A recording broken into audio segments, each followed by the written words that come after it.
పవన్ కళ్యాణ్ గారిని కూడా చాలా మంది చాలా ఇన్స్పిరేషన్గా తీసుకుంటారు. అలాంటి వ్యక్తి ఇప్పుడు పాలిటిక్స్కి వచ్చి జనసేన పార్టీని స్థాపించి ఇప్పుడు ఎలక్షన్స్లో పోటీ చేయబోతున్నారు 24 ఎన్నికల్లో. సో ఎన్నికల్లో సారీ. సో ఈసారి ఏమైనా ఉండబోతుంది అంటే మీ సపోర్ట్ ఎంతవరకు ఉండబోతుంది పార్టీకి, లేకపోతే ముందు ముందు ఎలా ఉండబోతుంది? అంటే ఇప్పుడు ఒకటండి, నేను ఆబ్వియస్లీ యాక్టివ్గా పాలిటిక్స్లో లేదు, నా ప్రొఫెషనల్ యాక్టింగ్ ఇదంతా ఉంది. బట్ మా బాబాయ్కి, మా నాన్నగారికి, లేకపోతే మా బాబాయ్ గారి ఐడియాలజీస్కి అని, ఆయన ఏ ఉద్దేశంతో అయితే ప్రజలకి సాయం చేద్దామని, లేకపోతే కరప్ట్ ఫ్రీ గవర్నమెంట్ని ఫామ్ చేద్దామని, లేకపోతే ఇలాంటి వేరియస్ రీజన్స్కి విన్నప్పుడు నాకు నిజంగా చాలా స్ఫూర్తిగా ఉండింది అది. సో ఆయనకి డెఫినెట్గా ఆయన సపోర్ట్ అంటూ ఎప్పుడు ఉంది. నేను ఆయన ఫాలోవర్నే.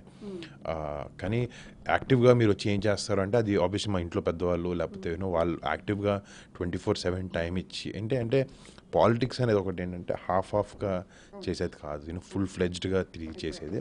బట్ మా రిక్వైర్మెంట్ ఎంతవరకు ఉంది, ఏది చేయాలి అన్న పిలుపు, లేకపోతే వాళ్ళు వచ్చి అన్న చెప్తే మాత్రం 100% మేము అందరం చేస్తాం. Thank you.